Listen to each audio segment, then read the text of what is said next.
गीता के उपदेश जीवन आसान बना देंगी। गीता में लिखी ये 8 बातें, हर कदम पर मिलेगी कामयाबी। गीता कर्म करने और जीवन में आगे बढ़ते रहने की प्रेरणा देती है।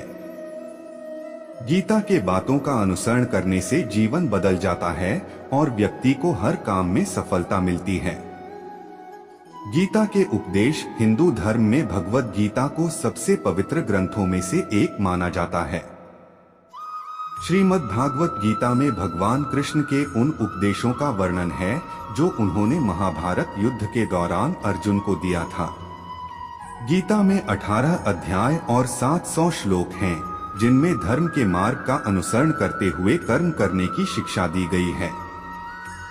शास्त्रों के अनुसार भगवद गीता में मनुष्य को अपनी हर समस्या का हल मिल सकता है।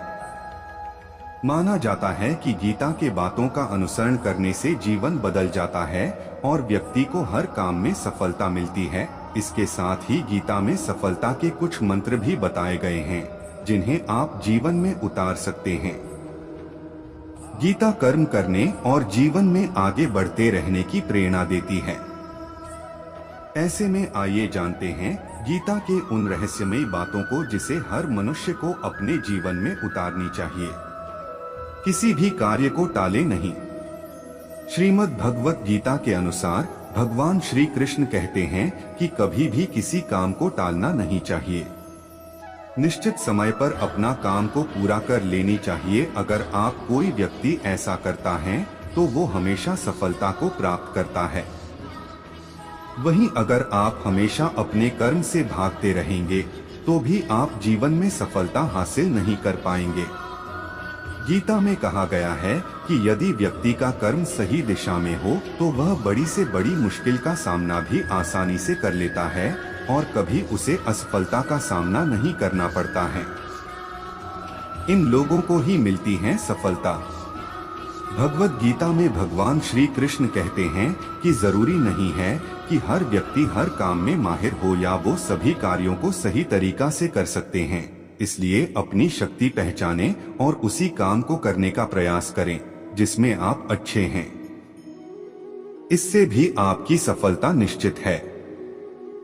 कभी कभी हम लोग सोचते हैं कि मैं बनान ये चाहते थे और बन ये गए हैं, लेकिन भगवान श्री कृष्ण कहते हैं कि आप वही जीवन में कर पाते हैं जिसके लिए आपका जन्म हुआ है धरती पर। खुद पर नियंत्रण है बेहद जरूरी।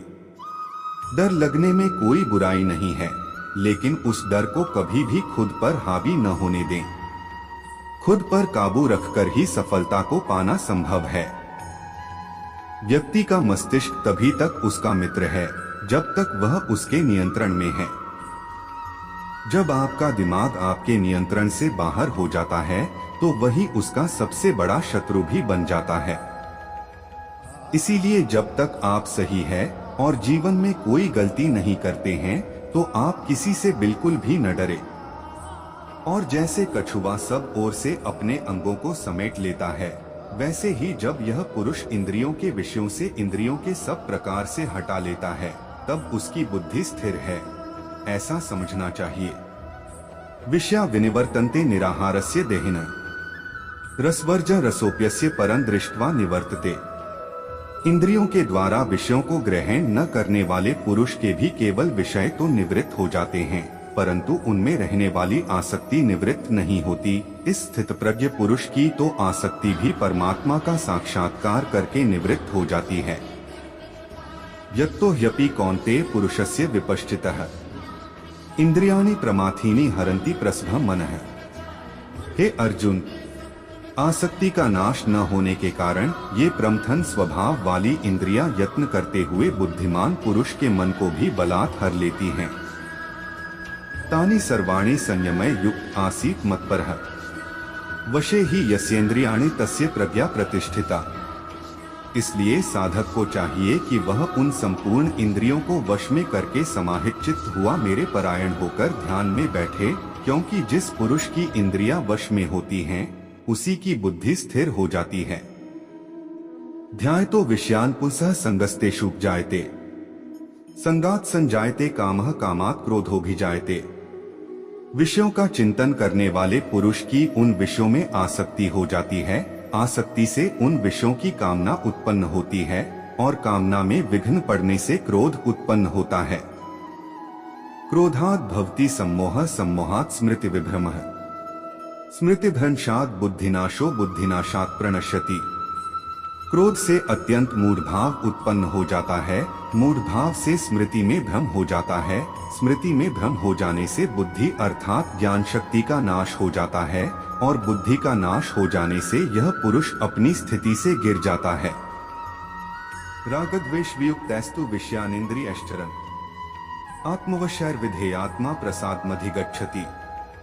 परंतु अपने अधीन किए हुए अंतःकरण वाला साधक अपने वश में की हुई रागद्वेष से रहित इंद्रियों द्वारा विषयों में विचरण करता हुआ अंतःकरण की प्रसन्नता को प्राप्त होता है।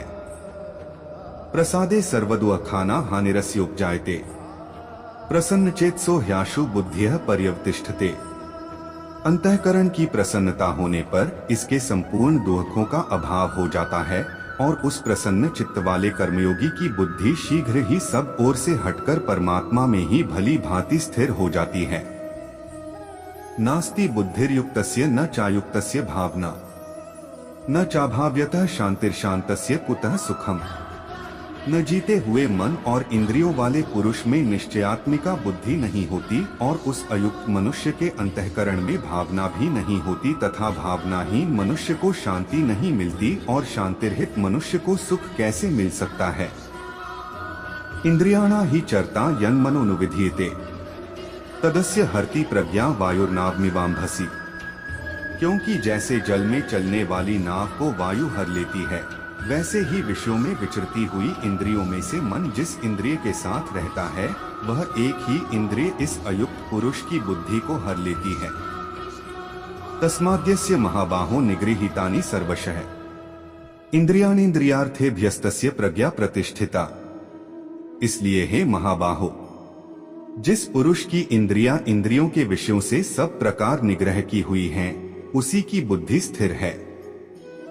या निशा सर्वभूताना तस्या जागर्ति संयमी, यस्या जागृति भूतानि सा निशा पश्यतो मुनेः। संपूर्ण प्राणियों के लिए जो रात्रि के समान है, उस नित्य ज्ञान स्वरूप परमानंद की प्राप्ति में स्थित प्रज्ञ योगी जागता है और जिस नाशवान सांसारिक सुख की प्राप्ति में सब प्राणी जागते हैं, परमात्मा के तत्व को जानने वाले मुनि के लिए वह रात्रि के समान है। आपूर्यमाणं चल प्रतिष्ठन्, समुद्रमापः प्रविशन्ति यद्वत्, तद्वत् कामा यं प्रविशन्ति सर्वे, स शान्तिमाप्नोति न कामकामी। जैसे नाना नदियों के जल सब ओर से परिपूर्ण अचल प्रतिष्ठा वाले समुद्र में उसको विचलित न करते हुए ही समा जाते हैं, वैसे ही सब भोग जिस स्थित प्रज्ञ पुरुष में किसी प्रकार का विकार उत्पन्न किए बिना ही समा जाते हैं, वही पुरुष परम शांति को प्राप्त होता है, भोगों को चाहने वाला नहीं। विहाय कामान्यः सर्वान् पुमाश्चरति निःस्पृहः, निर्ममो निरहंकारः स शांतिमधिगच्छति। जो पुरुष संपूर्ण कामनाओं को त्याग कर ममता रहित, अहंकार रहित और स्पृहा रहित हुआ विचरता है, वही शांति को प्राप्त होता है, अर्थात वह शांति को प्राप्त है। एषा ब्राह्मी स्थितियः पार्थ नैना प्राप्य विमुह्यति, स्थित्वास्यामन्त कालेपि ब्रह्म निर्वाण मृच्छति। हे अर्जुन, यह ब्रह्मा को प्राप्त हुए पुरुष की स्थिति है। इसको प्राप्त होकर योगी कभी मोहित नहीं होता और अंतकाल में भी इस ब्राह्मी स्थिति में स्थित होकर ब्रह्मानंद को प्राप्त हो जाता है। तत्सदिति श्रीमद्भगवद्गीतासु उपनिषत्सु ब्रह्म विद्यायां योगशास्त्रे श्री कृष्णार्जुन संवादे सांख्य योगो नाम द्वितीयोऽध्यायः। न तो ऐसा ही है कि मैं किसी काल में नहीं था, तू नहीं था अथवा ये राजा लोग नहीं थे, और न ऐसा ही है कि इससे आगे हम सब नहीं रहेंगे। देहिनोऽस्मिन् यथा देहे कौमारं यौवन जरा, तथा देहांतर प्राप्तिर्धीरस्तत्र न मुह्यति। जैसे जीवात्मा की इस देह में बालकपन, जवानी और वृद्धावस्था होती है, वैसे ही अन्य शरीर की प्राप्ति होती है, उस विषय में धीर पुरुष मोहित नहीं होता। मात्रा स्पर्शास्तु कौन्तेय शीतोष्ण सुख दुःखदा है, आगमा पायनो नित्यास्तान स्थितिक्षस्व भारत। हे कुंती पुत्र, सर्दी गर्मी और सुख दुख देने वाले इंद्रिय और विषयों के संयोग तो उत्पत्ति विनाशशील और अनित्य हैं, इसलिए हे भारत उसको तू सहन कर। यह ही न व्यथ्यन्त्येते पुरुषं पुरुषर्षभ समदुःख सुखं धीरं सोमृतत्वाय कल्पते। क्योंकि हे पुरुष श्रेष्ठ, दुख सुख को समान समझने वाले जिस धीर पुरुष को ये इंद्रिय और विषयों के संयोग व्याकुल नहीं करते, वह मोक्ष के योग्य होता है। नास्तो विद्यते भावो नाभावो विद्यते सतः उभयोरपि दरिष्टोन्तस्त्वन्योस्तत्वदर्शिभिः। असत वस्तु की सत्ता नहीं है और सत का अभाव नहीं है। इस प्रकार तत्वज्ञानी पुरुषों द्वारा इन दोनों का ही तत्व देखा गया है। अविनाशी तो तद्विद्धि येन सर्वमिदं ततम् विनाशं व्ययस्यास्य न कश्चित् कर्तुमर्हति। नाश्रहित तो तू उसको जान जिससे यह संपूर्ण जगत दृश्यवर्ग व्याप्त है। इस अविनाशी का विनाश करने में भी कोई समर्थ नहीं है। अंतवंत इमे देहा नित्यस्योक्ता है शरीरिणः अनाशिनो प्रमेयस्य तस्माद्युध्यस्व भारत। इस नाशरहित अप्रमेय नित्य स्वरूप जीवात्मा के ये सब शरीर नाशवान कहे गए हैं। इसलिए हे भरतवंशी अर्जुन, तू युद्ध कर। य एन वेत्ति हंतारं यश्चैन मन्यते हतम् उभौ तो न विजानीतो नाय हंति न हन्यते। जो उस आत्मा को मारने वाला समझता है तथा जो इसको मरा मानता है, वे दोनों ही नहीं जानते, क्योंकि यह आत्मा वास्तव में न तो किसी को मारता है और न किसी के द्वारा मारा जाता है। न जायते म्रियते वा कदाचित् नाय भूत्वा भविता वा न भूयः अजो नित्यः शाश्वतोऽयं पुराणो न हन्यते हन्यमाने शरीरे। यह आत्मा किसी काल में भी न तो जन्मता है और न मरता ही है, तथा न यह उत्पन्न होकर फिर होने वाला ही है, क्योंकि यह अजन्मा, नित्य, सनातन और पुरातन है। शरीर के मारे जाने पर भी यह नहीं मारा जाता है। वेदाविनाशिन नित्यं य एनम्ज्म व्ययम् कथं स पुरुषः पार्थ कं घात्यति हन्ति कम्। हे पृथापुत्र अर्जुन, जो पुरुष इस आत्मा को नाशरहित, नित्य, अजन्मा और अव्यय जानता है, वह पुरुष कैसे किसको मरवाता है और कैसे किसको मारता है। वासांसी जीर्णानि यथा विहाय नवानि गृह्णाति नरो प्राणी तथा शरीराणि विहाय जीर्णा न्यन्यानि संयाति नवानि देहि। जैसे मनुष्य पुराने वस्त्रों को त्याग कर दूसरे नए वस्त्रों को ग्रहण करता है, वैसे ही जीवात्मा पुराने शरीरों को त्याग कर दूसरे नए शरीरों को प्राप्त होता है। नैन छिदन्ति शस्त्राणि नैन दहति पावकः न चैन क्लेयन्त्यापो न शोष्यति मारुतः। इस आत्मा को शस्त्र काट नहीं सकते, इसको आग जला नहीं सकती, इसको जल गला नहीं सकता और वायु सुखा नहीं सकती। अच्छेद्योयम दाह्योयम क्लेद्यो शोष्य एव च नित्यः सर्वगतः स्थाणुर्चलोयं सनातनः। क्योंकि यह आत्मा अच्छेद्य है, यह आत्मा अदाह्य, अक्लेद्य और निःसंदेह अशोष्य है, तथा यह आत्मा नित्य, सर्वव्यापी, अचल स्थिर रहने वाला और सनातन है। अव्यक्तोयम चिन्तयोयम विकार्योयम उच्यते तस्मादेव विदित्वैनं नानुशोचितुमर्हसि। यह आत्मा अव्यक्त है, यह आत्मा अचिंत्य है और यह आत्मा विकार रहित कहा जाता है। इससे हे अर्जुन, इस आत्मा को उपर्युक्त प्रकार से जानकर तू शोक करने के योग्य नहीं है, अर्थात तुझे शोक करना उचित नहीं है। अथ चैन नित्य जातम नित्यं वा मन्यसे मृतम तथापि त्वं महाबाहो नैवं शोचितुमर्हसि। किंतु यदि तू इस आत्मा को सदा जन्मने वाला तथा सदा मरने वाला मानता है, तो भी है महाबाहो, तू इस प्रकार शोक करने को योग्य नहीं है।